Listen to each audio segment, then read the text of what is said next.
Si Jesus, bagamat anak ng Diyos, siya rin tinukso ng demonyo. Narinig natin, puspos ng Espiritu Santo, dinala siya sa ilang at doon siya'y tinukso ng diablo. Paano pa kaya tayong hindi naman lagi bukas sa kapangyarihan ng Espiritu Santo? Higit tayong lalapitan, tutuksuhin at aakitin ng demonyo. Pero katulad ni Jesus, mapagtatagumpayan natin ang mga tukso. Huwag sabihin, "O tukso, layuan mo ako." Hindi sila lalayo. Patuloy tayong tutuksuhin hanggang bumigay at magkasala. Babalik-balikan tayo ng tukso. Harapin natin ang bawat tukso katulad ni Jesus.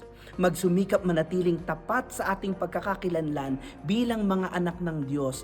Tayo'y binyagan. Laging ipaalala sa sarili, ako'y kabilang sa pinagaharian ng Diyos, hindi ng demonyo.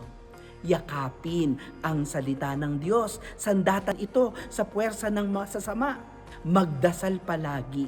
Hayaan ang Espiritu Santo lumukob sa buhay at tayo'y gabayan sa paglalakbay. Tandaan, ang diablo laging handang maggasik ng kadiliman at kasamaan.